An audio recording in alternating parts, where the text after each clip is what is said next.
Hello दोस्तों, स्वागत है आपका एक बार फिर से मेरे यूट्यूब चैनल पर। दोस्तों, आज की इस वीडियो में मैं आपको बीएसएफ हेड कांस्टेबल और एएसआई का जो आपका एग्ज़ाम होने वाला है, इसकी एग्ज़ाम डेट अभी नहीं आई है। जैसे एग्ज़ाम डेट आएगी मैं आपको अपडेट कर दूंगा। मे भी इसका जो एग्ज़ाम है नवंबर या दिसंबर में हो सकता है। जैसे ऑफिशियल अपडेट आएगा मैं आपको एक वीडियो के माध्यम से अपडेट कर दूंगा। तो इस वीडियो में मैं आपको बीएसएफ हेड कांस्टेबल या एएसआई का जो पूरा फुल पेपर है आपका, यानी ऑल सब्जेक्ट, जितने भी आपके इसमें सब्जेक्ट आ रहे हैं, और इस वीडियो में हिंदी और इंग्लिश मैंने दोनों सब्जेक्ट दिए, सबके 20-20 क्वेश्चन, यानी आपका एक तरह से आप ये कह सकते हैं कि आपका एक क्वेश्चन पेपर मैंने तैयार किया है। तो इस वीडियो में आपको पूरा एक प्रैक्टिस सेट, यानी एक क्वेश्चन पेपर जिसमें 100 क्वेश्चन होंगे 100 मार्क्स के, वो मैं आपको इस वीडियो में कराऊंगा। तो सबसे पहले तो ये समझ लेते हैं कि इसमें क्या करना। देखो, इस जो ये वीडियो है, इस वीडियो में एक क्वेश्चन के 4 ऑप्शन होंगे, ठीक है। और मैं आपको हर क्वेश्चन पढ़ने के बाद 5 से 7 सेकंड का टाइम दूंगा कि आपको एज्यूम करना है, यानी आपको अपने आप से खुद करके देखना है कि आपके हिसाब से कौन सा आंसर हो सकता है। और ये जो मैं पेपर बना रहा हूँ, यानी जो मैं ये वीडियो बना रहा हूँ, ये आपके लिए बना रहा हूँ कि आपको ये भी करके देखना है कि आप कितने क्वेश्चन कर पाते हो, यानी 100 में से आपके कितने मार्क्स आते हैं। तो जितने भी मार्क्स, ईमानदारी से आपको ये वीडियो एकदम ईमानदारी से आपको देखनी है, पूरी वीडियो एंड तक देखनी है। और आपको क्या करना है कि जितने भी 100 में से जितने भी आपके आंसर करेक्ट होते हैं, तो जितने भी 100 में से आपने क्वेश्चन करेक्ट किए, उसका जो उसका रेशियो है वो मुझे आप कमेंट बॉक्स में कमेंट करके बता सकते हैं। तो और यदि आप मेरे चैनल पर नए हैं, वीडियो को पहली बार देख रहे हैं, तो चैनल को सब्सक्राइब करना ना भूलें, क्योंकि इसके बाद और आप ज़्यादा से ज़्यादा मुझे कमेंट करेंगे, इसके बाद मैं कोशिश ये करूँगा कि आपके लिए ऐसे प्रैक्टिस सेट लाते रहूँ ताकि आपकी तैयारी और अच्छे से हो सके। और यदि आप चैनल पर नए हैं, वीडियो को पहले बार देख रहे हैं, चैनल को सब्सक्राइब करना ना भूलें। और अपने इस चैनल पर मैं क्लरिकल एप्टीट्यूड की 6 क्लासें करवा चुका हूँ और कंप्यूटर से रिलेटेड 6 क्लास करवा चुका हूँ। यदि आपने वो नहीं देखी तो मैं डिस्क्रिप्शन में उसका लिंक दे दूँगा, आप जाके वहाँ से वो क्लासें देख सकते हैं। तो सबसे पहले कुछ निर्देश देखते हैं जो कि आपको पेपर में दिए जाते हैं या आपके लिए इम्पोर्टेंट है। तो देखिए, सबसे पहली चीज़, this question paper contents 100 marks, यानी आपका जो क्वेश्चन पेपर है ये 100 क्वेश्चन, यानी 100 क्वेश्चन इसमें आएंगे, 100 मार्क्स के होंगे। सेकंड जो चीज़ है, this question paper in Hindi and English both, यानी जो आपका क्वेश्चन पेपर होगा, बहुत से लोगों को कमेंट है मेरे पास कि क्वेश्चन पेपर इंग्लिश में आएगा या हिंदी में आएगा। तो मैं आपको बताना चाहूँगा कि जो आपका क्वेश्चन पेपर है हिंदी और इंग्लिश दोनों भाषाओं में आएगा। आपको जो भी सूटेबल है, जिस भी भाषा में आप पेपर करना चाहते हैं, आप उस भाषा में पेपर कर सकते हैं। तीसरा है, टोटल टाइम 100 मिनट्स, यानी आपको 100 क्वेश्चन के लिए 100 मिनट का टाइम दिया जाएगा। 100 क्वेश्चन 100 मिनट्स। इसके बाद है, Hindi and English is optional subject, यानी आपको हिंदी या इंग्लिश में से आपको केवल कोई एक ही सब्जेक्ट चूज करना है। यानी कहने का मतलब ये है कि आपको या तो हिंदी करनी है अटेम्प्ट, या तो इंग्लिश करनी है, यानी कोई एक सब्जेक्ट आपको चूज करना है। इन दोनों में से केवल आपको एक ही सब्जेक्ट के क्वेश्चन करने हैं। इसके बाद है नो नेगेटिव मार्किंग, यानी इस एग्ज़ाम में कोई भी नेगेटिव मार्किंग नहीं है। तो आपको क्या करना है कि जितने भी क्वेश्चन हैं, 100 क्वेश्चन आपको अटैम्प्ट करके ही आने हैं, 100 के 100 क्वेश्चन आपको करने हैं। और जिस स्टूडेंट की इंग्लिश वीक है वो हिंदी की प्रिपरेशन कर सकता है, और जिस स्टूडेंट की हिंदी वीक है वो इंग्लिश की प्रिपरेशन कर सकता है। और देख लेते हैं, यदि आपने अभी तक पीडीएफ अभी तक आपने डाउनलोड नहीं करी, तो डिस्क्रिप्शन में मैं उसका लिंक दे दूंगा, आप जाके वहाँ से डायरेक्ट पीडीएफ डाउनलोड कर सकते हैं। पीडीएफ सब्जेक्ट वाइज भी है और ऑल सब्जेक्ट की एक साथ भी है।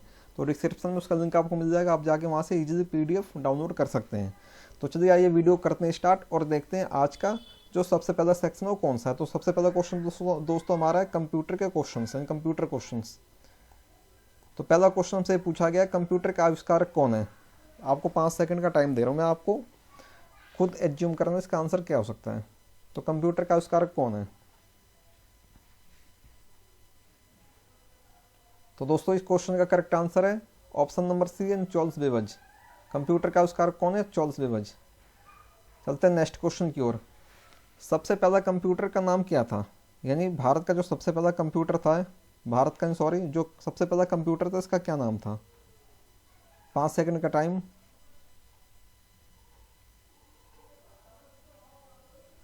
दोस्तों जो सबसे पहला कंप्यूटर था वो था इनिक, ENIAC, यानी ऑप्शन नंबर बी है आपका करेक्ट आंसर। चलते हैं नेक्स्ट क्वेश्चन की ओर। आधुनिक कंप्यूटर की खोज सर्वप्रथम कब हुई थी, यानी आधुनिक कंप्यूटर को सबसे पहले कब खोजा गया था? तो दोस्तों इस क्वेश्चन का आपका करेक्ट आंसर है ऑप्शन नंबर सी, यानी 1946 में आधुनिक कंप्यूटर की खोज हुई थी। चलते हैं नेक्स्ट क्वेश्चन की ओर। कंप्यूटर का हिंदी नाम क्या है? तो दोस्तों इस क्वेश्चन का करेक्ट आंसर है ऑप्शन नंबर बी, यानी कंप्यूटर का हिंदी नाम है आपका संगणक।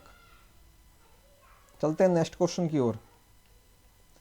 कंप्यूटर साक्षरता दिवस कब मनाया जाता है?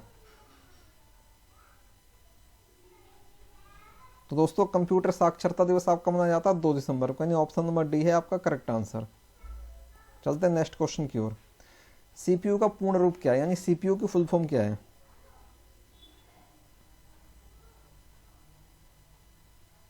तो दोस्तों इस क्वेश्चन का करेक्ट आंसर ऑप्शन नंबर, यानी सीपीयू की फुल फॉर्म है सेंट्रल प्रोसेसिंग यूनिट। चलते हैं नेक्स्ट क्वेश्चन की ओर। इनमें से कौन सर्च इंजन नहीं है, यानी जो आपको ऑप्शन दे रखे हैं इनमें से कौन सा सर्च इंजन नहीं है?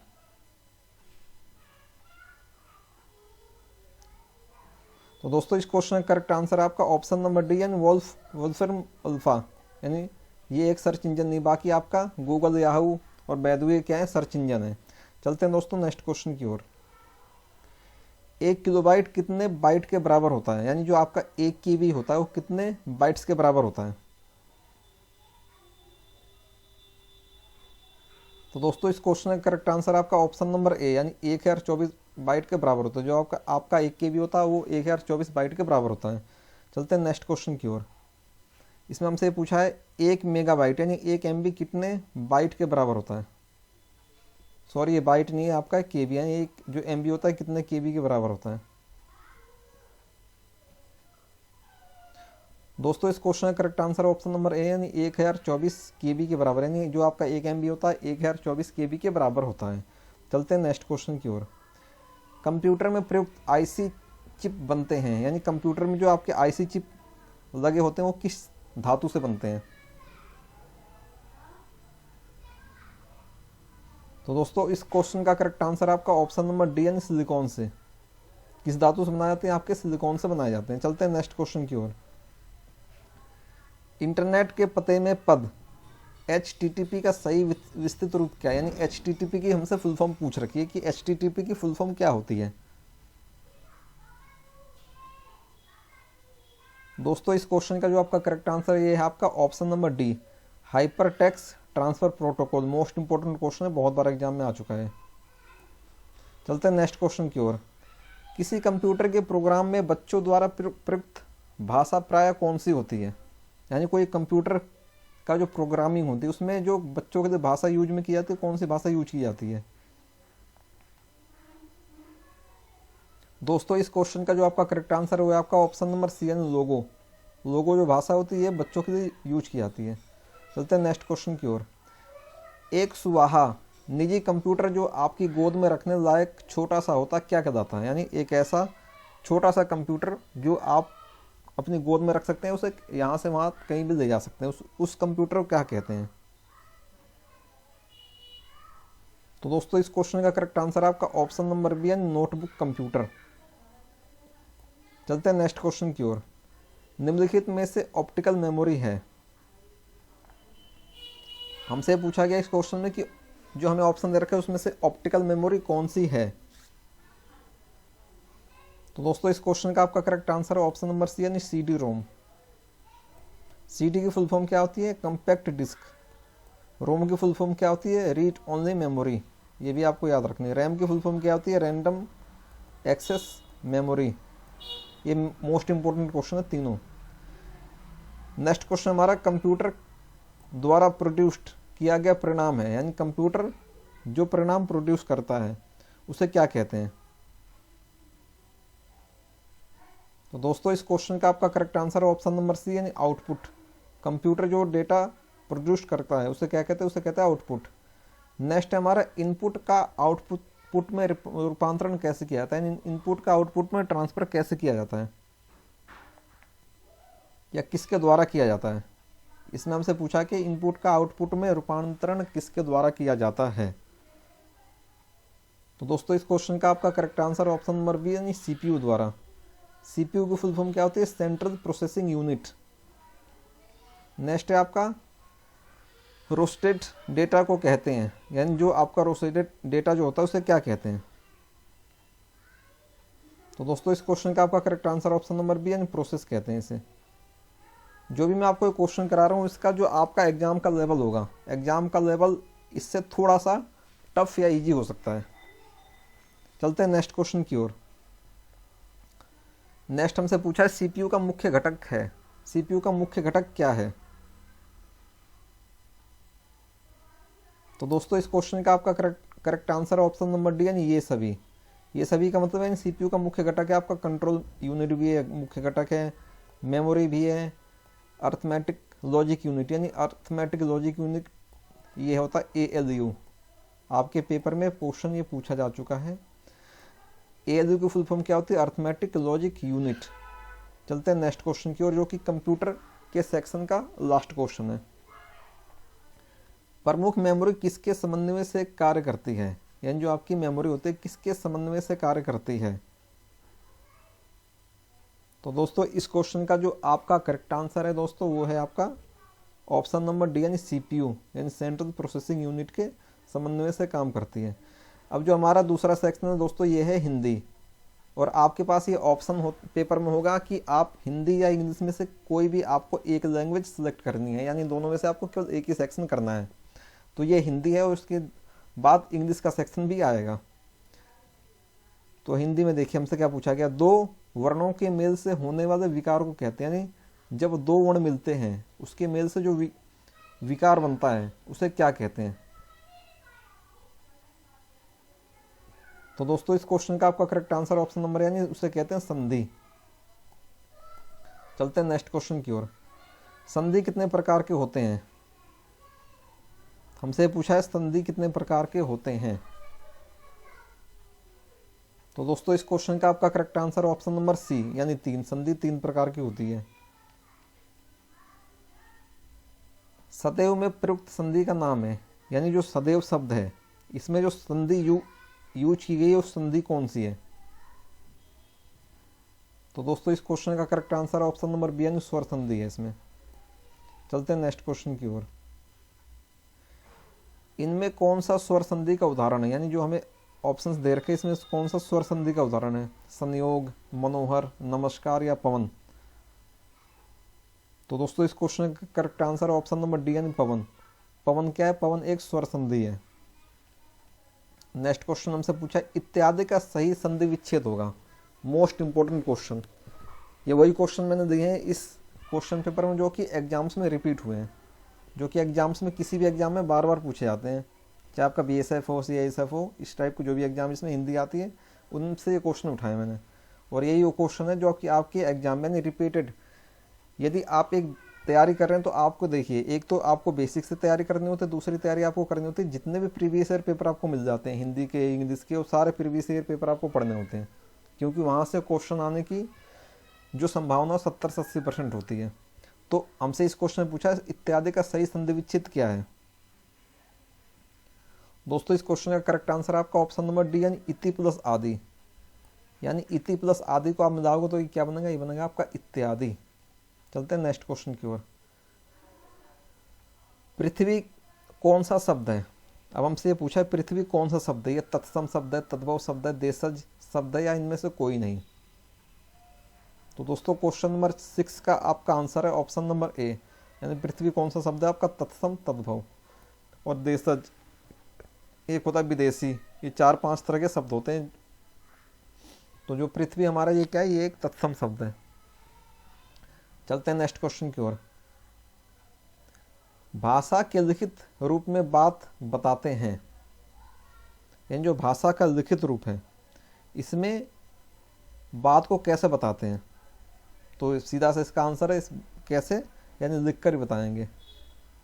ऑप्शन नंबर बी आपका करेक्ट आंसर है इस क्वेश्चन का। इसका हमसे पूछा गया भारत की राष्ट्रभाषा है, तो भारत की राष्ट्रभाषा हिंदी है, ऐसा कि आपको पता ही होगा, यानी ऑप्शन नंबर बी है आपका करेक्ट आंसर। चलते हैं नेक्स्ट क्वेश्चन की ओर।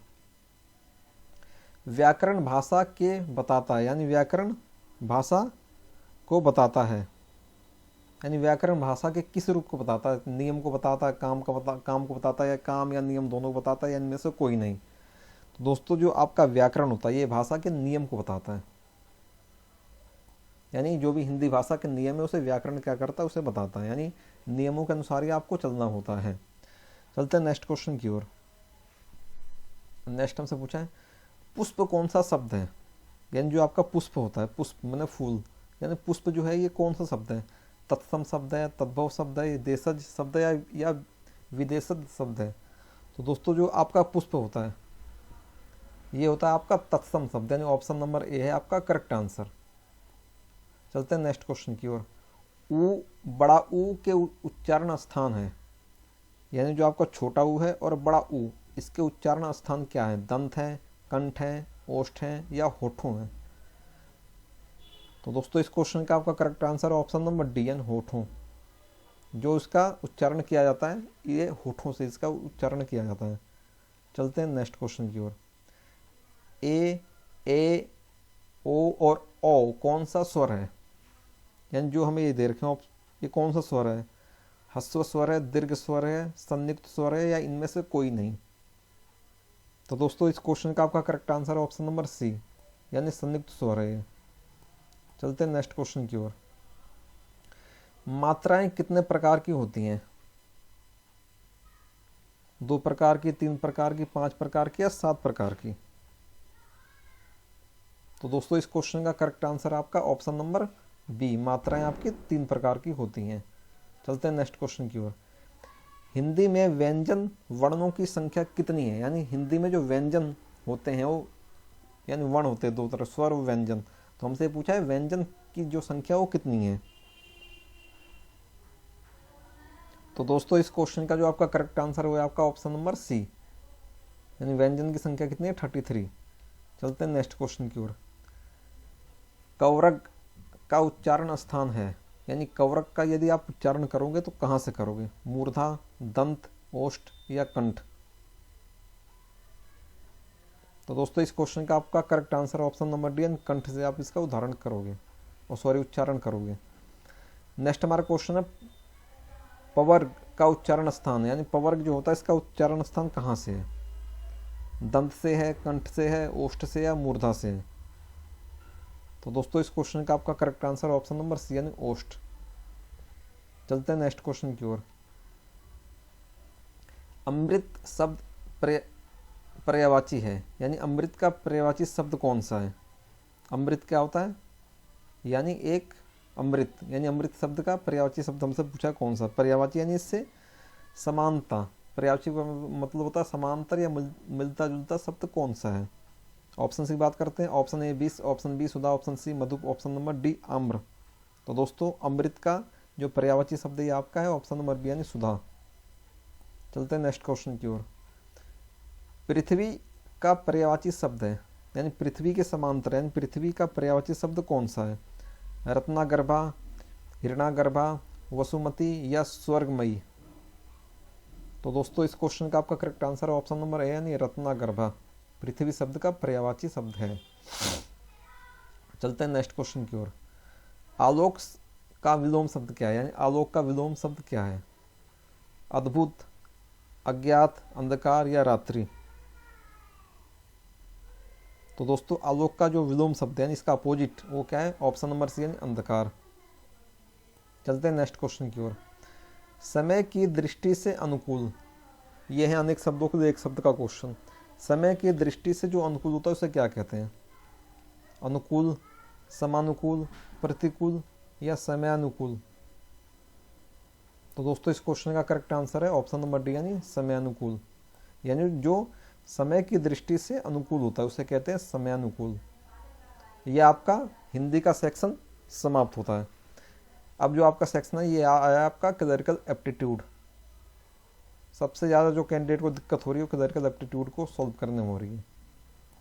इसमें क्या करना होता है आपको? क्लरिकल एप्टीट्यूड में जो भी क्वेश्चंस होते हैं, यानी जो भी आपके क्वेश्चंस के जो निर्देश होते हैं, इस निर्देश को ध्यान से पढ़ना होता है और यदि आपको एक बार में इसका निर्देश समझ में नहीं आ रहा तो आपको उसे 2 से 3 बार उसे रीड करना है। और जितने भी यानी एक निर्देश पे इसके 5 क्वेश्चन होते हैं, तो यदि आप निर्देश अच्छे से समझ लोगे तो आप 5 में से 5 क्वेश्चन का आंसर सही से दे सकते हैं। तो चलिए आगे करते हैं स्टार्ट। निर्देश क्वेश्चन नंबर 1 से 5 यानी प्रत्येक प्रश्न में 5 शब्द दिए गए हैं। यदि वर्णक्रम में व्यवस्था की जाए तो उनमें से तीसरे स्थान पर कौन सा आएगा। यानी वर्णक्रम का अर्थ क्या होता है, ABCD के हिसाब से। यदि इन्हें ABCD के हिसाब से अरेंज किया जाए तो तीसरे स्थान पर कौन सा शब्द आएगा।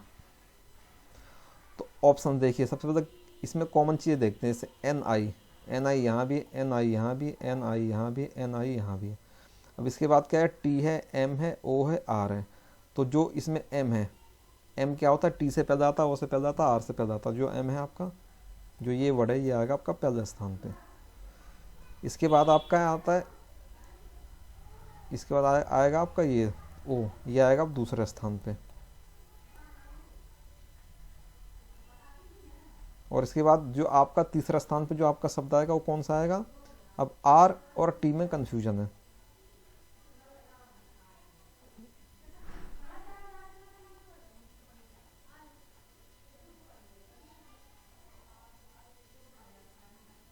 तो जो आपका दोस्तों इस क्वेश्चन का जो आपका करेक्ट आंसर वो आपका होना चाहिए ऑप्शन नंबर डी, यानी ये आपका जो इस वर्ड है आपका तीसरा स्थान पे आएगा। सेम जिस तरह से इस क्वेश्चन को मैंने सॉल्व किया, इसी तरफ से आपके बाकी क्वेश्चन भी हैं। दूसरा क्वेश्चन भी आपको सेम ऐसे करना। तो आपको सबसे पहले क्या करना होता है, आपको सीक्वेंस देखना होता है। यानी जैसे ये है आपका इंग्लिश वर्ड है तो आपको ABCD यानी ABCD यानी A से Z तक आपको अल्फ़ाबेट लिख देना होता है। उसके बाद आपको मिलाना होता है। जैसे ये क्वेश्चन करते हैं GA। अब इसके बाद आपको देखना हो Z आप आएगा, देखिए U आएगा, Z आएगा या V आएगा। तो ये आपका पहला स्थान पे ये आएगा। दूसरा स्थान पे आपको कौन सा आएगा, दूसरा स्थान पे आपका ये आएगा। तीसरा में छांटना है Z के बाद E और T। तो तीसरा स्थान पे आपका कौन सा शब्द आएगा, ये आएगा। यानी ऑप्शन नंबर ए आपका करेक्ट आंसर है। ऐसे ये क्वेश्चन है, सेम ऐसे क्वेश्चन ये भी सॉल्व करेंगे। फोर्थ क्वेश्चन है आपका, फोर्थ क्वेश्चन भी सेम टू सेम ऐसे सॉल्व होगा। आप इनका स्क्रीनशॉट दे के इसका जो आंसर है भी आप मुझे कमेंट बॉक्स में कमेंट करके आपको बताना है। पांचवा क्वेश्चन मैं आपको दिखा देता हूँ, फिर चलते हैं छठे क्वेश्चन की ओर। पांचवा क्वेश्चन आप देख लीजिए। अब चलते हैं छठे क्वेश्चन की ओर। अब इसमें सबसे पहले हमें इसका निर्देश पढ़ना है। निर्देश हमें क्या दिया गया, देखिए निर्देश क्या दिया गया। निर्देश क्वेश्चन नंबर 6 से 9, नीचे दिए गए प्रत्येक प्रश्न में समाचार आइटम को निम्नलिखित क्षेत्रों में से वर्गीकृत किया जाना है। जो हमें ऑप्शन दे रखे हैं उन्हें किसी यानी ऑप्शंस को हमें किसी एक क्षेत्र में वर्गीकृत किया जाना। अब क्षेत्र कौन कौन से इन्होंने दे रखे हैं, ए है स्वास्थ्य, बी है पर्यावरण, सी है अर्थशास्त्र, डी है मनोरंजन क्षेत्र। ए, बी या सी या डी, यानी इनमें से हमें चारों में से केवल एक को यानी एक ही क्षेत्र में रखना है। अब देखिए मैं आपको क्वेश्चन के माध्यम से समझाता हूँ क्या। जैसे पहला हमारा क्वेश्चन क्या है, भारत में केवल 1164 बाघ बचे हैं। 1164 क्या है, बाघ बचे यानी बाघ। अब बाघ को आप किस सेक्टर में रखोगे, हेल्थ में, इन्वायरमेंट में, इकोनॉमिक्स में या इंटरटेनमेंट में। तो दोस्तों जो आपका बाघ आएगा किस में आएगा, ये आएगा आपका ऑप्शन नंबर बी यानी इन्वायरमेंट में। इन्वायरमेंट में क्यों आएगा, क्योंकि ये रहता है जंगल में। और इन्वायरमेंट यानी पारिस्थितिक तंत्र को बनाने का संतुलन बनाए रखने के लिए पेड़ पौधे और जंतु बहुत आवश्यक होते हैं। तो आप इसे किस में रखोगे, यानी ऑप्शन नंबर बी इस क्वेश्चन का करेक्ट आंसर है, इन्वायरमेंट। नेक्स्ट हमारा क्या है वो देखते हैं। इस सप्ताह अधिकांश एशियाई शेयरों में 3 साल की तेजी रही। अब जो आपका शेयरों, ये जंगल वाला शेयर नहीं, ये आपका शेयर मार्केट वाला शेयर, SHARE शेयर। अब जो शेयर होता है, शेयर किससे रिलेटेड है, ये हेल्थ से रिलेटेड तो है नहीं, इन्वायरमेंट से रिलेटेड भी नहीं है, इकोनॉमिक्स से रिलेटेड है। तो एक ऑप्शन नंबर सी आपका करेक्ट आंसर है। इंटरटेनमेंट से रिलेटेड नहीं है, यानी ऑप्शन नंबर डी आपका करेक्ट आंसर नहीं है, यानी ऑप्शन नंबर सी आपका करेक्ट आंसर है। यानी आपको इस तरह के क्वेश्चन में आपको पहचानना ये होता है कि जो हमें शब्द दिया गया है या जो हमें लाइन दी गई है, ये शब्द यानी शब्द में जो मेन शब्द है, जैसे शेयर, इस सप्ताह अधिकांश एशियाई शेयरों में 3 साल की तेजी रही। यानी शेयर क्या होता है, यानी इकोनॉमिक्स से रिलेटेड है। ऑप्शन नंबर सी आपका करेक्ट आंसर है, इकोनॉमिक्स। तो आपको ऐसा सब आपको दिया गया होगा, उससे आपको पहचानना है। चलते हैं नेक्स्ट क्वेश्चन की ओर। प्रसिद्ध अभिनेत्री को एक प्रमुख प्रोडक्शन हाउस द्वारा 3 फिल्म सौदे की पेशकश की गई। यानी कोई फेमस अभिनेत्री थी, उन्हें एक प्रोडक्शन हाउस द्वारा 3 फिल्में दी गई। अब जो अभिनेत्री है, अभिनेत्री जो है ये किस चीज़ से रिलेटेड है? अभिनेत्री जो ये शब्द है ये किस चीज़ से रिलेटेड है आपका? हेल्थ से रिलेटेड तो है नहीं, इन्वायरमेंट से रिलेटेड भी नहीं है, इकोनॉमिक्स से भी रिलेटेड नहीं है। किससे रिलेटेड है आपका? इंटरटेनमेंट से रिलेटेड है, क्योंकि जो फिल्में होती हैं, फिल्म क्या होता है, एक मनोरंजन का साधन होती है। तो ऑप्शन नंबर डी है आपका करेक्ट आंसर। चलते हैं दोस्तों नेक्स्ट क्वेश्चन की ओर। पिछले सप्ताह हेपेटाइटिस बी के खिलाफ 1500 छात्रों को टीका लगाया गया। अब आपको शब्दों पे ध्यान देना, क्या? Hepatitis B. पिछले सप्ताह हेपेटाइटिस बी के खिलाफ 1500 छात्रों को टीका लगाया गया, हेपेटाइटिस बी। अब हेपेटाइटिस बी क्या है? ये क्या है? एक बीमारी है। बीमारी किससे रिलेटेड होती है? तो आपकी इन्वायरमेंट से रिलेटेड तो होती नहीं है, इकोनॉमिक्स से रिलेटेड भी नहीं होती, इंटरटेनमेंट से रिलेटेड भी नहीं होती। यानी किससे रिलेटेड होती है? हेल्थ से। यानी ऑप्शन नंबर ए है आपका करेक्ट आंसर। तो इस तरह के जो भी क्वेश्चन आएंगे आपको इस तरह से करने हैं। चलते हैं दोस्तों नेक्स्ट क्वेश्चन की ओर। नेक्स्ट हमारा क्वेश्चन है मैट्रिक्स का। ये सारे क्वेश्चन क्लरिकल एप्टीट्यूड की जितनी भी क्लास हैं, यानी क्लरिकल एप्टीट्यूड के जितने भी क्वेश्चन आपके एग्जाम में बनते हैं, उन सारे क्वेश्चन की वीडियोस मैं अलग अलग पार्ट में करा चुका हूँ। यदि आपने वो वीडियोस नहीं देखी तो जाके आप सबसे पहले वो वीडियो देखेंगे, तभी आपको ये क्लरिकल एप्टीट्यूड समझ में आएगा। तो चलिए इस क्वेश्चन को देखते हैं, इसमें क्या है। इसमें सिंपल सा आपको कुछ नहीं करना होता, इसमें आपको देखना होता है जो ये वर्ड है। यदि आप गया आपको ट्रैप, TRAP ट्रैप, यानी हमें ट्रैप के लिए इसकी मैट्रिक्स पहचाननी है कि ये ट्रैप के लिए इसकी मैट्रिक्स क्या होती है। मैट्रिक्स वाली वीडियो भी मिल जाएगी आपको डिस्क्रिप्शन बॉक्स में, इसका लिंक दे दूँगा, आप जाके वहाँ से डायरेक्ट ये देख सकते हैं। उसके बाद ही आपको क्वेश्चन ये समझ में आएगा। देखिए कैसे करते हैं। ये हो गया आपका T। अब हमें इसमें मैट्रिक्स 1 में एंड मैट्रिक्स 2 में हमें T फाइंड आउट करना होता कहाँ है। अब देखिए T आपको कहाँ दिख रहा है? इसमें T दिख रहा है यहाँ पे। अब ये जो क्वेश्चन होते हैं इस तरह से आप क्वेश्चन को सॉल्व नहीं कर सकते। आपको क्या करना होता है? ऑप्शन उठाने होते हैं यहाँ से। ऑप्शन नंबर ए देखा आपने, T यानी 34 आपने देखा। अब 34 कहाँ मिल रहा है मुझे? 34 यानी ये हो गया 3 और ऊपर से, यानी कॉलम और रो आपको समझनी होती है कि कॉलम और रो क्या होते हैं। तो 34, अब देखिए ये होगा 3, 34 ये होगा 3 और 4 का है अब हमारा 4 है आपका यहाँ पे, यानी ये हो गया 4। इसमें T मिला, में T मिल गया, क्योंकि ये देखिए ये मिल गया आपका 3, इस ये आ गया इसमें रो में और ये कॉलम में आ गया 34, यानी 34 इसका हो सकता है। फिर है 57। अब क्या है? R। अब एक बार ऑप्शन सबसे पहले क्या करना होता है? ऑप्शन इसमें एलिमिनेट करने होते हैं। 21 21 और 21 एक बार चेक करते हैं। ये हो गया आपका 2 और 1 21। ये देखिए 21 नहीं, यानी आपका ये आंसर नहीं है, ये भी आपका आंसर नहीं है, यानी एलिमिनेट हो गया।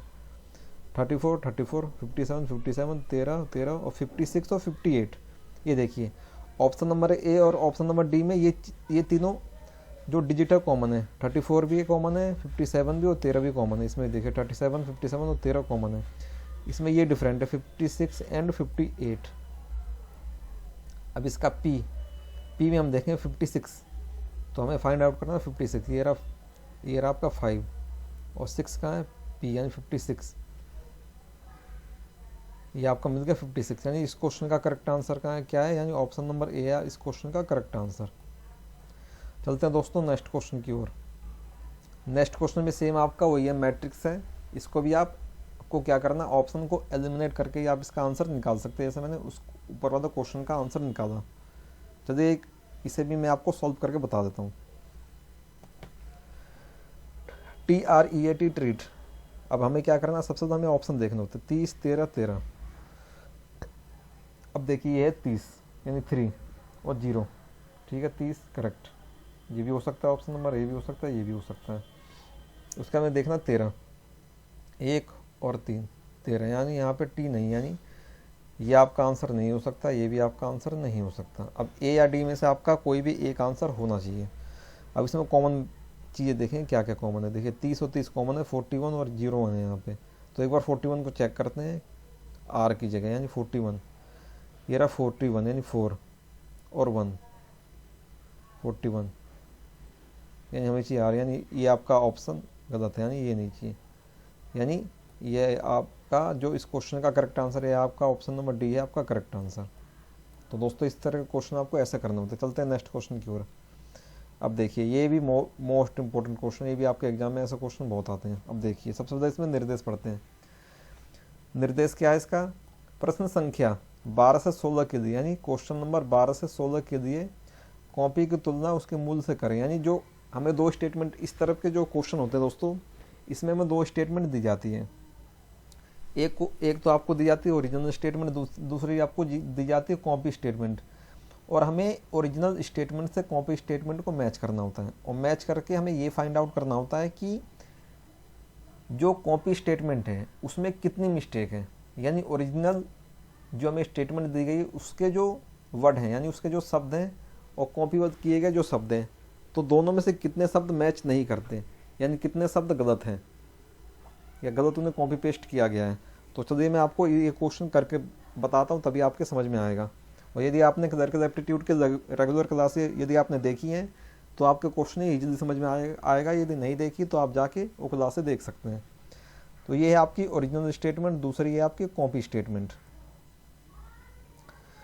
तो यहाँ देखिए मिस्टर MR और यहाँ क्या है MRS, तो आपकी एक मिस्टेक तो ये आ गई पहले, ERIN, उसके बाद है विलियम्स, WILLIAMS, और इसमें भी ये भी ठीक है। ठीक है, इसके बाद है आपका 3210 नॉर्थ हो गया आपका। इसके बाद है 23rd, इसमें है 223 थर्ड स्ट्रीट, यानी आपका एक मिस्टेक ही होगी आपकी। दूसरा स्ट्रीट स्पेलिंग सही है, स्पेलिंग सही है। इसके बाद है आपका GARDEN है, GARDEN है सही है, CA सही है। और इसके बाद 90228, और इसमें 90248, यानी ये हो गई तीसरी। यानी इस क्वेश्चन में जो स्टेटमेंट कॉपी की गई उसमें 3 मिस्टेक है। तो हमसे इसमें पूछा गया, देखो क्वेश्चन में आपसे क्या पूछा गया, मूल की तुलना में कॉपी में त्रुटियों की संख्या कितनी। यानी जो मूल हमारा दिया गया स्टेटमेंट, यानी इसकी तुलना में, इससे हम कंपैरिजन करनी होती है कि कॉपी में कितनी हमें मिस्टेक पाई गई है, नंबर ऑफ मिस्टेक्स, यानी कितनी मिस्टेक हमने फाइंड करी है। तो कितनी मिस्टेक है, एक तो आपका ये मिस्टेक है एक, ये दूसरी और ये तीसरी, यानी कितनी मिस्टेक है, यानी 3 मिस्टेक है। कितनी मिस्टेक फाइंड हमने करी, 3 मिस्टेक हमने पाई। तो इस क्वेश्चन का करेक्ट आंसर क्या है, ऑप्शन नंबर सी, यानी 3, यानी हमें तीन इसमें मिस्टेक मिली। चलते हैं नेक्स्ट क्वेश्चन की, और नेक्स्ट क्वेश्चन भी ऐसा ही होगा। देखिए ये आपको एड्रेस से रिलेटेड भी क्वेश्चन आ सकते हैं, न्यूमेरिक से भी, किसी भी चीज़ से रिलेटेड क्वेश्चन आ सकते हैं। अब ये है आपका नंबर से related question, yearly half yearly. ठीक है, अब इसके देखिए क्या करते हैं, 1990 123, यहाँ में हमने मैच किया, करेक्ट है। दूसरा हमने देखा 1991 119, ये भी करेक्ट है आपका। तीसरा देखा 1992 1924, 1992 1924, ये भी आपका करेक्ट है। चौथा देखा 1993 120, 1993 122, यानी एक मिस्टेक हमें मिल गई, एक मिस्टेक ही है। दूसरा हम देखा 1994 121, 121 करेक्ट। इसके बाद है 1995 111, 1995 111 करेक्ट। इसके बाद है आपका 1996 126, 1996 136, यानी दूसरी मिस्टेक ये है। यानी इस क्वेश्चन को हमने जो ओरिजिनल हमें स्टेटमेंट दी गई थी उससे हमने कॉपी स्टेटमेंट को मैच किया, तो हमने कितनी मिस्टेक फाइंड आउट करी, 2 मिस्टेक फाइंड आउट करी। तो इस क्वेश्चन का करेक्ट आंसर आपका ऑप्शन नंबर बी, यानी 2। ये आपका 14वां क्वेश्चन, इसका आपको स्क्रीनशॉट देना है और इस क्वेश्चन का आंसर मुझे कमेंट बॉक्स में कमेंट करके बताना है। आप इसका स्क्रीनशॉट दे दीजिए। चलते हैं नेक्स्ट क्वेश्चन की ओर।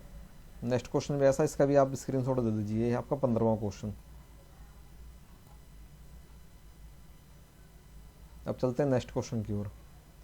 16वां क्वेश्चन भी आपको वही है, इसका भी आंसर मुझे आपको कमेंट बॉक्स में कमेंट करके बताना है, क्योंकि ये भी एड्रेस से रिलेटेड है। मैं ऊपर भी आपको एड्रेस से रिलेटेड एक क्वेश्चन सॉल्व करके बता चुका हूँ। चलते हैं 17वें क्वेश्चन की ओर। इसका निर्देश पढ़ते हैं। जो इसका निर्देश हमें दिया गया है वो ये दिया गया है, प्रश्न संख्या या निर्देश 1 से 3 प्रश्नों के लिए वर्णक्रम के उत्तर खोजे और संख्यात्मक उदाहरण दिखाए गए हैं। अंतिम नाम से वर्ण क्रम में दाखिल करने के लिए आइटम की व्यवस्था की जाती है। फिर पहले नाम से A न्यूनतम से तक संख्यात्मक फाइलिंग के लिए आइटम व्यवस्थित किए जाते हैं, उच्चतम मूल्य। ठीक है, अब देखिए ये हमें नाम दिए गए। अब इन्होंने ये कहा है कि अंतिम नाम से पहला नाम, यानी इस क्वेश्चन का आंसर कैसे निकालना है। इसमें हमें इन्होंने एक ये दे रखा है, यानी हमें नाम दे रखे हैं 4, 1 2 3 और 4 हमें नाम दे रखे हैं। और इन्होंने क्या किया, एक नाम को अंडरलाइन कर रखा है, और अंडरलाइन जो जिस नाम को इन्होंने कर रखा है उसका हमें बताना है सीक्वेंस। यानी यदि हम उसे वर्णक्रम में रखेंगे तो कौन से सीक्वेंस में आएगा, यानी उसका नंबर क्या आएगा, पहले नंबर पे आएगा, दूसरा नंबर पे आएगा, थर्ड नंबर पे आएगा या फोर्थ नंबर पे आएगा। ऐसा कि ऑप्शन आप देख सकते हैं, ऑप्शन दे रखे हैं इन्होंने। अब देखिए इस तरह के जो क्वेश्चन होते हैं उसे सॉल्व कैसे करने होते हैं। अगेन आपको क्या करना होता है, अल्फ़ाबेट लिखने होते हैं, यानी ए से जेड तक, ABCD करके ए से जेड तक आपको अल्फ़ाबेट लिखने होते हैं। उसके बाद आपको मैच करना होता है। एक बार दोबारा निर्देश में आपको समझा देता हूँ। प्रश्नों के लिए वर्णक्रम के उत्तर खोजें और संख्यात्मक उदाहरण दिखाएंगे। अंतिम नाम से वर्णक्रम में दाखिल करने के लिए आइटम की व्यवस्था की जाती है। A से Z न्यूनतम से तक संख्या फाइलिंग के लिए आइटम व्यवस्थित किए गए हैं। अब जो हमारा ये है फ्रांसाइन जॉनसन, यानी जो ये है ये किस स्थान पर आएगा, तो देख देते हैं। F से ये भी, F से ये भी है, तो आपका किस स्थान पे आएगा, यानी फर्स्ट पे आपको ये आ गया, B से स्टार्ट है, यानी ये आ गया आपका फर्स्ट पे।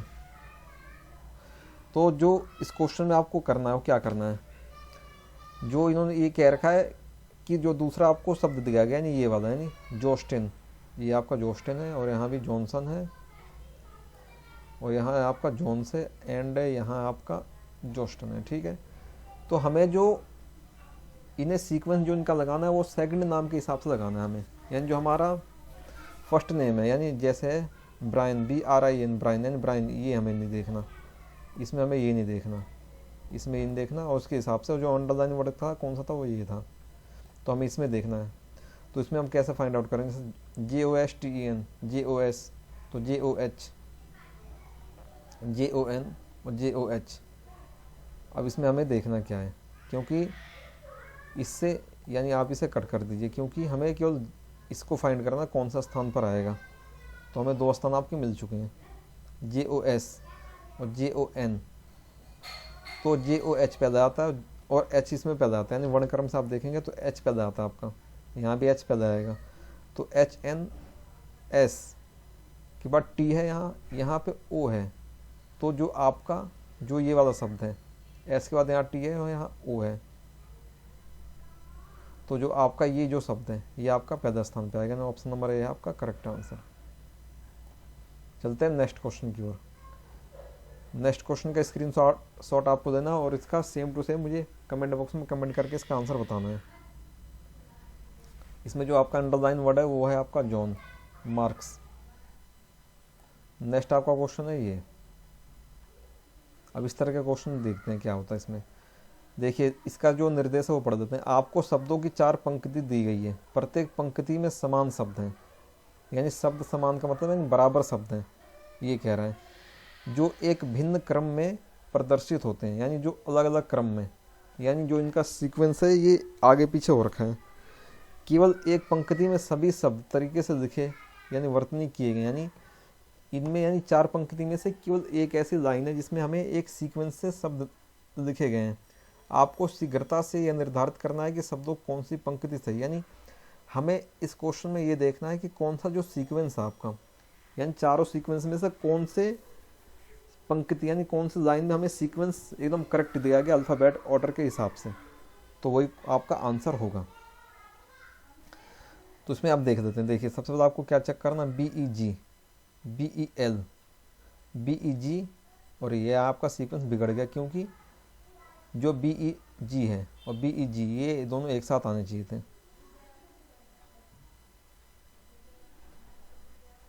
इसका नेक्स्ट है BEHELD और उसके बाद है आपका BEGINNER, बिगनर और बिलीफ और बैगर। तो इसमें देखिए क्या है, BEG, BEL, BEH, BEG, BEL, BEG। अब देखिए क्या है इसमें, यानी इसमें क्या होता है आपका, इसमें ABCD आपको इसमें भी सीक्वेंस लिखना होता है। अब ए बी सी डी के हिसाब से आप करेंगे तो A B C D E F G H I G H, यानी एच वाला जो आपका है ये वर्ड, यानी ये वर्ड पैदा आना चाहिए, तो ये वर्ड आपका इसमें पैदा आ रहा है, ऑप्शन नंबर दूसरा आपका करेक्ट आंसर है। चलते हैं नेक्स्ट क्वेश्चन की ओर। जो आपका नेक्स्ट ये क्वेश्चन है, इस क्वेश्चन का आंसर मुझे कमेंट बॉक्स में कमेंट करके बताना, आप इसका स्क्रीनशॉट दे सकते हैं कि कौन सी इसमें पंक्ति सही है। चलते हैं नेक्स्ट क्वेश्चन की ओर। नेक्स्ट क्वेश्चन, ये आपका नेक्स्ट सेक्शन आपका स्टार्ट हो गया इंग्लिश, यानी जिन भी कैंडिडेट को आपको दो में से कोई भी एक करना था, यानी दो लैंग्वेज दी गई आपको, इंग्लिश या हिंदी में से कोई एक भाषा करनी होती थी, तो जिसने हिंदी कर दी वो इंग्लिश को स्किप कर सकता है, और जिसने हिंदी नहीं करी वो इंग्लिश अब करे। तो जो हमारा सबसे पहला क्वेश्चन है, इसमें हमें क्या दिया गया, इसमें हमसे पूछा गया है in the following questions out of the 4 alternatives choose the one which best express the meaning of the given word, यानी सिमिलर वर्ड हमें ढूंढना है, यानी best express the meaning of the given word, यानी जो हमें एक शब्द दिया गया इसकी मीनिंग को अच्छे ढंग से एक्सप्रेस करता है, यानी सिमिलर वर्ड। हमें इसमें क्या फाइंड करना है कि सिमिलर वर्ड कौन सा है इसका। तो जो हमें वर्ड दिया गया, ये दिया गया डिबेसल, DEBACL। डिबेसल मतलब क्या होती है, आपदा। तो इस क्वेश्चन का यानी इसका जो सिमिलर वर्ड होगा कौन सा होगा, ऑप्शन नंबर बी, यानी डाउनफॉल। डिबेसल मतलब क्या होती है, आपदा, और डाउनफॉल मतलब क्या होती है, एक तरह से किसी भी चीज़ का नीचे गिरना। तो इस क्वेश्चन का करेक्ट आंसर आपका ऑप्शन नंबर बी। चलते हैं दूसरे क्वेश्चन की ओर। दूसरा में दे रखा है ओस्ट्रासाइज।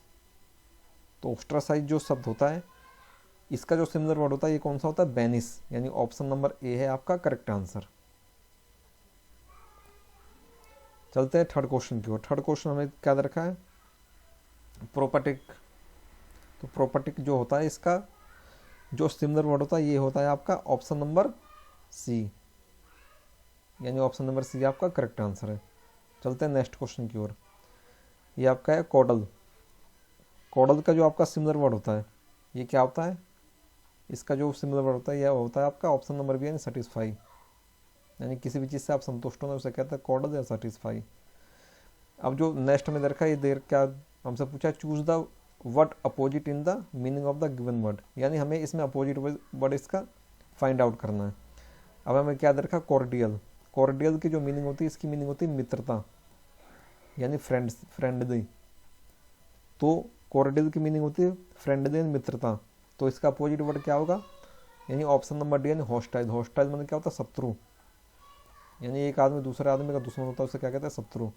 तो मित्रता का जो आपका करेक्ट अपोजिट वर्ड होगा वो क्या होगा, ऑप्शन नंबर डी, यानी हॉस्टाइल। इसके बाद है आपका नेक्स्ट जो वर्ड है ये है आपका इंसेंटिव। इंसेंटिव का जो अपोजिट वर्ड हमसे पूछा है ये क्या होगा, ये होगा आपका ऑप्शन नंबर बी, यानी रेशनल। इसका ऑप्शन नंबर बी आपका करेक्ट आंसर है। इसके बाद है आपका fill in the blanks start हो जाते हैं। The company let me dash time of work. तो दोस्तों इस क्वेश्चन का करेक्ट आंसर है आपका ऑप्शन नंबर ए, यानी take. The company let me take time of work. चलते हैं नेक्स्ट क्वेश्चन की ओर। When you will had dash your assignment. तो दोस्तों ऑप्शन की बात करें, ऑप्शन है आपका इन है, बैक है, डाउन है, इनटू है। तो दोस्तों इस क्वेश्चन का करेक्ट आंसर आपका ऑप्शन नंबर बी, यानी बैक, यानी when will you had back your assignment. Next हमारा क्वेश्चन है the court dash cognate of the criminals word. Option की बात करें तो ऑप्शन नंबर ए है टुक, बी है मेड, सी है गेव और डी है अलाउड। तो दोस्तों इस क्वेश्चन का करेक्ट आंसर आपका ऑप्शन नंबर ए, यानी टुक। चलते हैं नेक्स्ट क्वेश्चन की ओर। Dash you leave now you will be late. Options की बात करते हैं, ऑप्शन नंबर ए है अनटिल, ऑप्शन नंबर बी है till, option number C unless, option number D है ऑल थ्रू। तो ऑप्शन नंबर सी इसका करेक्ट आंसर है, अनलेस। चलते हैं नेक्स्ट क्वेश्चन की ओर। अब इसमें ये क्वेश्चन जो होते हैं इसमें आपको एरर पहचाननी होती है, यानी कौन से एक सेंटेंस आपको दिया जाता है उस सेंटेंस में आपसे पूछा जाता है कि कौन से पार्ट में इसके एरर है या एरर नहीं है। तो I am because I had paid off. C हमें रखा my bank loan. Option number D है नो एरर, यानी इसमें कौन से पार्ट में एरर है और या एरर नहीं है। तो दोस्तों इस क्वेश्चन का करेक्ट आंसर है ऑप्शन नंबर बी, यानी because I had paid of. चलते हैं नेक्स्ट क्वेश्चन की ओर। नेक्स्ट क्वेश्चन जो हमारा है ये हमसे पूछा है, in India there are many poors no error. तो दोस्तों इस क्वेश्चन का आपका करेक्ट आंसर है मैनी पुअर्स, यानी इसमें एरर है आपके। पुअर्स कोई वर्ड नहीं होता है, वो होता है आपका पुअर, ये आपका पुअर वर्ड होता है। चलते हैं नेक्स्ट क्वेश्चन की ओर। नेक्स्ट क्वेश्चन में भी आपको क्या है, समथिंग डेट केजेस डेथ, यानी जो आपका ये है ये आपको क्या करने, यानी वन वर्ड है, वन वर्ड सब्स्टिट्यूशन है। समथिंग डेट केजेस डेथ, यानी कुछ ऐसा जो कि मौत का कारण बनता है, उसे हम क्या कहते हैं? तो दोस्तों उसे हम कहते हैं ऑप्शन नंबर बी, यानी फतल, यानी घातक। कोई भी एक ऐसी चीज़, बीमारी हो या कोई भी एक ऐसी चीज़ जो कि मौत का कारण बनती है, उसे कहते हैं फतल। फतल मतलब क्या होती है? घातक। नेक्स्ट है आपका loss of memory. Loss of memory यानी मेमोरी को खो जाना, यानी आपकी बुद्धि चले जाना, तो उसे हम क्या कहते हैं? इसे कहते हैं एमनेशिया, यानी ऑप्शन नंबर बी है आपका करेक्ट आंसर।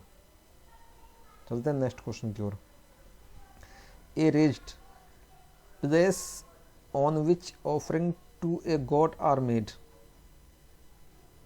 तो दोस्तों इस क्वेश्चन का करेक्ट आंसर क्या है? अल्टर, यानी ऑप्शन नंबर सी है आपका करेक्ट आंसर। चलते हैं नेक्स्ट क्वेश्चन की ओर। चैंटिंग ऑफ मैजिकल स्पेल्स, यानी चैंटिंग ऑफ मैजिकल स्पेल्स के लिए जो करेक्ट वर्ड यूज होना, वो कौन सा यूज होगा? तो दोस्तों ये क्वेश्चन, इस क्वेश्चन का करेक्ट आंसर आपका ऑप्शन नंबर बी, यानी रेशिएशन। नेक्स्ट है हमारा one what etch correctly spelled, यानी हमें इस क्वेश्चन में फाइंड करना है कि कौन सा जो हमें वर्ड दे रखे हैं, ऑप्शन में 4 दे रखे हैं, इन चारों ऑप्शन में से कौन सा जो ऑप्शन है वो है करेक्ट, यानी स्पेलिंग की दृष्टि से, यानी स्पेलिंग मिस्टेक आपको फाइंड आउट करना है कि कौन से वर्ड में की स्पेलिंग एकदम करेक्ट है। कोलाबोरेट है या कोमोरेट है या चॉकलेट है या कोलेट है, तो ऑप्शन नंबर ए आपका करेक्ट आंसर है। कोलाबोरेट की स्पेलिंग यही होती है। ये मोस्ट इंपॉर्टेंट क्वेश्चन है, कई बार एग्जाम में आया हुआ। नेक्स्ट है आपका 18वां, उसमें भी सेम आपको स्पेलिंग फाइंड करनी है। रिदम, रिदम की स्पेलिंग क्या होती है? तो रिदम की स्पेलिंग हमेशा होती है RHYTHM, यानी रिदम, यानी ऑप्शन नंबर डी है आपका करेक्ट आंसर। ये आपको याद है, एकदम रट देना, ये भी आ चुका है पेपर में। इसके बाद है आपका choose the alternative which best express the meaning of the idioms of the phrases, यानी हमें एक ईडियम्स दी गई है, उस ईडियम्स की हमें मीनिंग बतानी है। तो जो हमें ईडियम्स दी गई है, हमें दी गई है टू बी ऑल एट सी ए, यानी सभी लोग समुद्र में होना, यानी सभी लोगों को का समुद्र में होना। इसका मतलब क्या है? तो इसका मतलब होता है आपका lost and confused. Option number B है आपका करेक्ट आंसर, यानी सभी लोग समुद्र में होंगे तो सीधा सा हिसाब है, सब क्या होंगे? एक तो भूल चुके होंगे, दूसरी चीज कंफ्यूज रहेंगे, यानी टोटली कंफ्यूज। कई बार ऑप्शन में आपको दिया जाता है टोटली कंफ्यूज, जैसे आपको यहाँ दिया गया ना लॉस्ट एंड कंफ्यूज, तो आपको यहाँ दिया जाता है टोटली कंफ्यूज, यानी ऑप्शन नंबर बी आपका करेक्ट आंसर है। चलते हैं नेक्स्ट क्वेश्चन की ओर। He spoke well though it was his maiden speech. अब हमें ये इस जो ये वन वर्ड है, इसकी हमें मीनिंग बतानी है। जो मेडन स्पीच होता है, मेडन स्पीच का अर्थ क्या होता है? जो आपका ये वर्ड है, तो आपको हमेशा याद रखना, मेडन स्पीच का अर्थ होता है जो किसी व्यक्ति द्वारा दिया गया पहला भाषण, यानी कोई व्यक्ति जब फर्स्ट लेक्चर देता है उसे हम कहते हैं मेडन स्पीच, यानी फर्स्ट स्पीच, यानी ऑप्शन नंबर बी है आपका करेक्ट आंसर। ये भी मोस्ट इंपॉर्टेंट क्वेश्चन है, ये भी बहुत बार एग्जाम में पूछा जाता है। तो दोस्तों ये हुआ इंग्लिश का सेक्शन आपका समाप्त हो गया। अब जो नेक्स्ट हमारा सेक्शन है वो है आपका मैथ के क्वेश्चंस। तो मैथ का क्वेश्चन मैं आपको दिखा देता हूँ किस तरह के क्वेश्चन आपके एग्जाम में पूछे जाते हैं। तो इसी तरह के क्वेश्चन आपके एग्जाम में पूछे जाएंगे। तो मैं आपको क्वेश्चन पढ़ देता हूँ, बाकी आप इसका स्क्रीनशॉट देके आप इसे सॉल्व कर सकते हो। तो जो हमारा पहला क्वेश्चन है, देखिए, यदि किसी वस्तु के अंकित मूल्य पर 10% का एक बट्टा दिया जाए तो एक व्यापारी को 20% का लाभ होता है। यदि वह 20% का बट्टा दे तो उसे लाभ कितना परसेंट होगा? यानी कोई एक वस्तु है, उस पर जो उसका अंकित यानी MRP पे 10% की छूट दी जाती है, तो उस व्यापारी को 20% का लाभ होता है, यानी 20% का उसे प्रॉफिट होता है। यदि वह 20% का बट्टा दे, यानी 10% की छूट की जगह यदि वह 20% की छूट दे तो उसे कितने % का लाभ होगा? आपसे ये पूछा गया है। नेक्स्ट क्वेश्चन मैं आपको पढ़ के बताता हूँ। एक पाइप किसी हौज को 12 घंटे में भर सकता है तथा एक अन्य पाइप पूरे हौज को 18 घंटे में खाली कर सकता है। यानी दो पाइप हैं, एक पाइप क्या करता है हौज को 12 घंटे में भर सकता है, दूसरी पाइप क्या करती है उस हौज को 18 घंटे में खाली कर सकती है। दोनों पाइप को एक साथ खोल दिया जाए तो हौज को पूरा भरने में कितना समय लगेगा। और दोनों पाइप को ये कह रहा है दोनों पाइप को एक साथ सेम टाइम पे खोल दिया जाए तो जो आपका हौज या टंकी उसे भरने में कितना समय लगेगा। थर्ड क्वेश्चन देखते हैं क्या है। थर्ड क्वेश्चन क्या है आपका, ये ट्रेन से है। 150 मीटर लंबी रेलगाड़ी विपरीत दिशा से आती हुई एक दूसरी 100 मीटर लंबी रेलगाड़ी को 10 सेकंड में पार करती है। यदि पहली रेलगाड़ी की रफ्तार 30 किलोमीटर घंटा हो तो दूसरी रेलगाड़ी की रफ्तार कितनी होगी। तो देखिए इसमें एक तो आपका फॉर्मूला होता है, ये होता है आपका 5/18 किलोमीटर को प्रति सेकंड वगैरह में कन्वर्ट करने के लिए। और जो ये क्वेश्चन होते हैं इसमें क्या होता है कि आपका जो लंबाई होती है ट्रेन की वो हमेशा प्लस होती है, चाहे दोनों ट्रेनें अपोजिट से आ रही हो चाहे एक ही डायरेक्शन में जा रही हो, तो इसकी लंबाई हमेशा प्लस होती है। इसको ध्यान में रख के क्वेश्चन सॉल्व किए जाते हैं। नेक्स्ट क्वेश्चन की ओर चलते हैं। एक नावधारा के अंदिश कोई दूरी 8 घंटे में तय करती है। यानी अनुदिश, अनुदिश का अर्थ होता है यानी अनुकूलन, धारा की दिशा में, तथा धारा के विपरीत 10 घंटे में वापस लौट। यदि धारा की गति 1 किलोमीटर प्रति घंटा हो तो नाव द्वारा तय की गई यात्रा की दूरी किलोमीटर में कितनी है। इसका नेक्स्ट है हमारा क्वेश्चन। किसी विद्यालय में लड़कों तथा लड़कियों की संख्या में 5:3 का अनुपात था।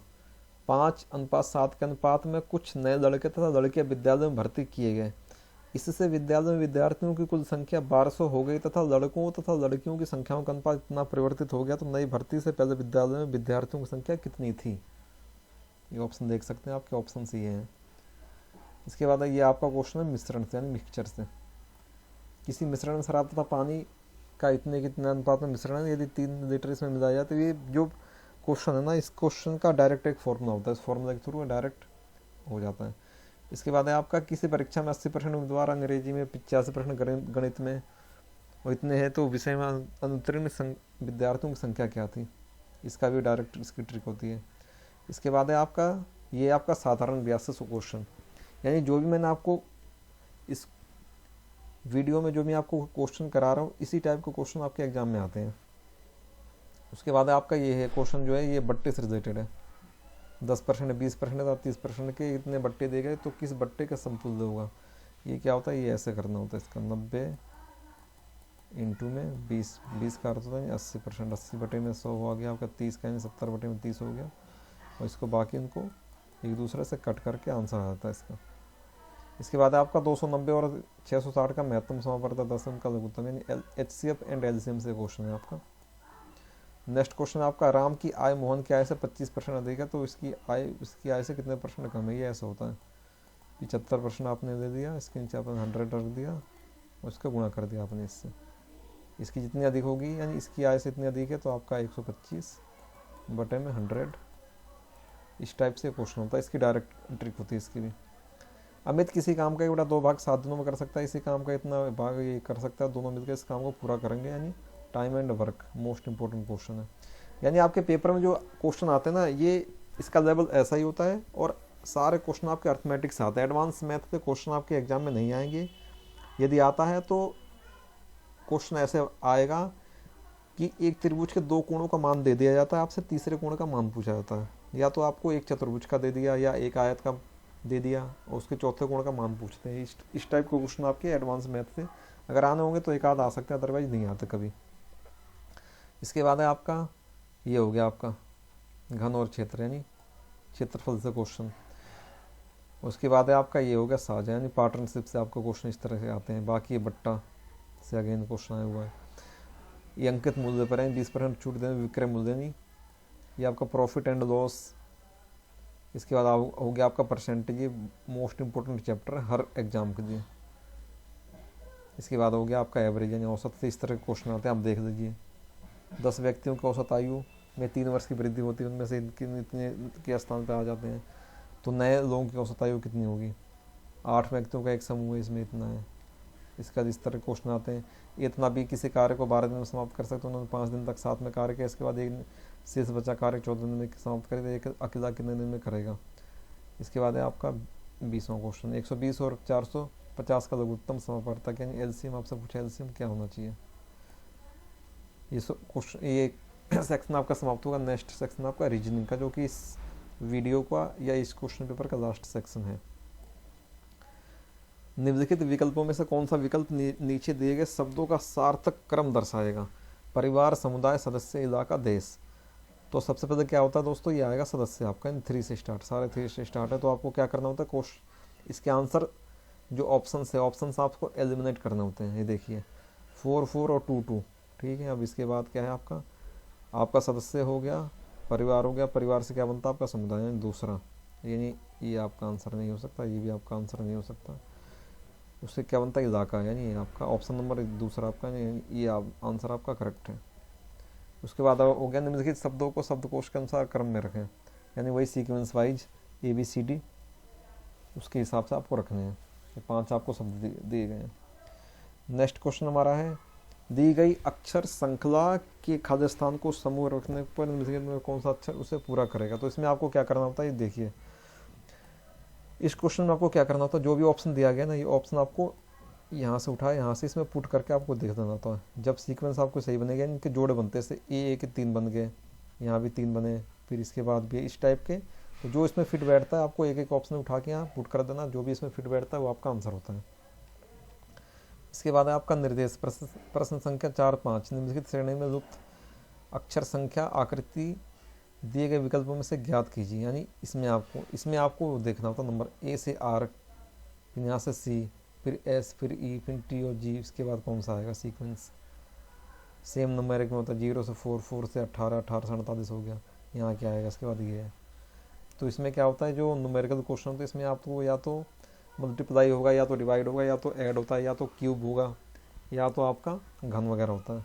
तो इस तरह के क्वेश्चन होते हैं। इसके बाद निम्नलिखित में से कौन सी संख्या इस श्रृंखला में नहीं आएगी, यानी इसमें आपको गलत संख्या निकालनी होती है कि इसमें से संख्या कौन सी गलत है।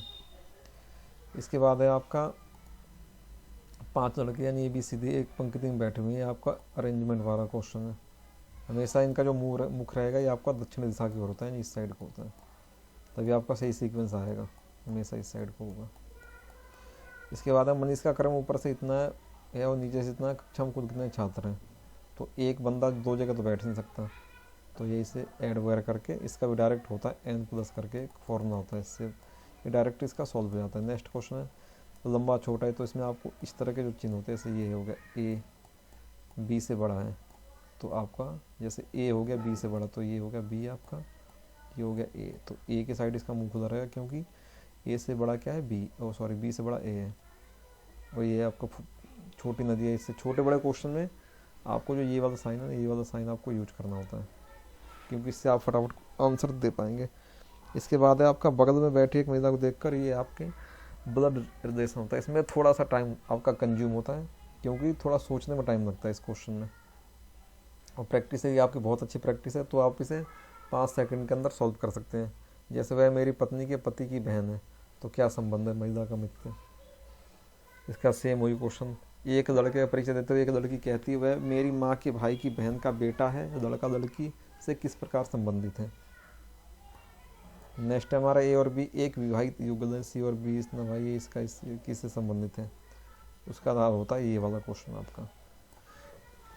यदि प्लस का अर्थ ये है, इसका अर्थ ये है, इसका अर्थ है, तो इसका आंसर क्या होगा। जो ये क्वेश्चन है, इस तरह के क्वेश्चन, अब इसका जो लेवल है थोड़ा ये टफ कर दिया गया है।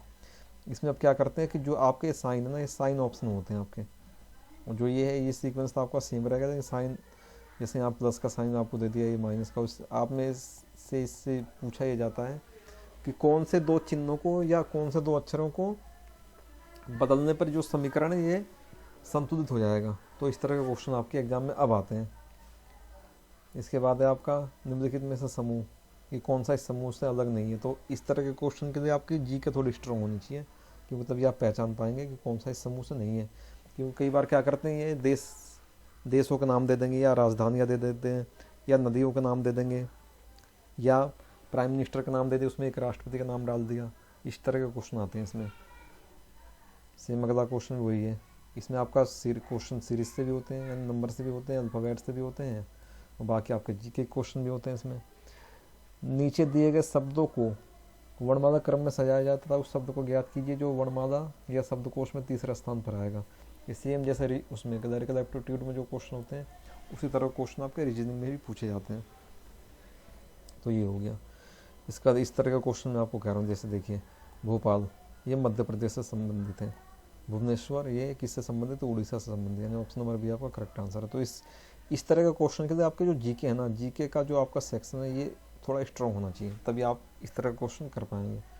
उसके बाद ये है, अब इसमें क्या होता है, इसका संबंध इससे है तो इसका संबंध किससे होगा, ऑप्शन आपको दिए गए, इसमें ऑप्शन में से करेक्ट आंसर आपको ढूंढना होता है। तो इस तरह के क्वेश्चन आपके एग्जाम में आते हैं।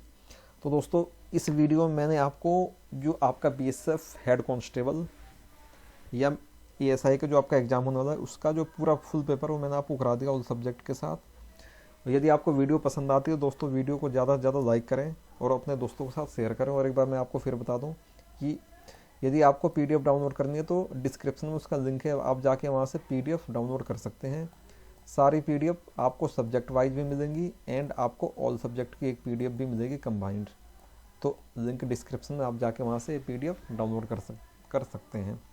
तो दोस्तों इस वीडियो को यहीं तक रखते हैं, मिलते हैं नेक्स्ट वीडियो में। तब तक के लिए जय हिंद। और आप अपनी प्रिपरेशन बहुत अच्छे से करिए क्योंकि पोस्टों की संख्या बहुत अच्छी है, प्रिपरेशन आपकी अच्छी रहेगी तो आप इजीली ये नौकरी दे सकते हैं। और आप हमेशा एक थिंकिंग बना के रखिए क्योंकि एक्चुअली बहुत सारे कैंडिडेट मैंने ऐसे देखे हैं जो कि उनके माइंड में ये रहता है कि बीएसएफ का मैंने फॉर्म भर दिए, बीएसएफ की तैयारी उसने करी, उस पेपर उसका ख़राब गया, तो वो क्या सोचता है कोई नहीं बीएसएफ चला गया, सीआईएसएफ का भर दूंगा, आईटीबीपी का भर दूंगा, सीआरपीएफ का भर दूंगा। तो आपको इस थिंकिंग के साथ रहना ही नहीं कभी, आपको हमेशा इस थिंकिंग के साथ रहना कि आपको केवल किसी भी एक, यानी फॉर्म तो आप सब अप्लाई करिए जो आपके लायक हैं, जिसके लिए आप एलिजिबल हैं, सब आपको सारे फॉर्म वो फिल करने हैं। और आपको हर फॉर्म फिल करने के बाद आपके दिमाग में एक चीज़ ये होनी चाहिए कि जो मैंने फॉर्म फिल किया है, जैसे कि बीएसएफ हेड कांस्टेबल का फॉर्म आपने फिल किया है, तो आपके माइंड में ये होना चाहिए कि जो ये मेरा फॉर्म है ये लास्ट फॉर्म है, इसके बाद मैं फॉर्म फिल नहीं करूँगा, यानी इसका मतलब ये कि मैं ये नौकरी दे दूँगा, इसके बाद दोबारा मुझे कोई फॉर्म फिल करने की आवश्यकता नहीं, मैं ये जॉब दे दूँगा। तो आपके अंदर ऐसे गट्स आपके अंदर होने चाहिए। तो मेरा ये चीज़ मैं इसलिए आपको बता रहा हूँ क्योंकि बहुत सारे कैंडिडेट इसका फॉर्म भर दिया, उसमें भी अप्लाई कर दिया, उसमें अप्लाई कर दिया। दोस्तों ऐसे आपको पता है ना कि यदि आप एक नाव में सवार रहेंगे तभी आप नदी पार कर पाएंगे। यदि आप के जो पैर हैं ये 2 या 3 नाव में रहेंगे तो आप नदी पार कभी नहीं कर सकते, आप डूब जाएंगे। तो सेम चीज़ यहाँ पे फॉलो करनी है आपको, केवल आपको एक ही नाव में सवार होना है। तो दोस्तों इस वीडियो को यहीं तक करते हैं समाप्त, तब तक के लिए जय हिंद।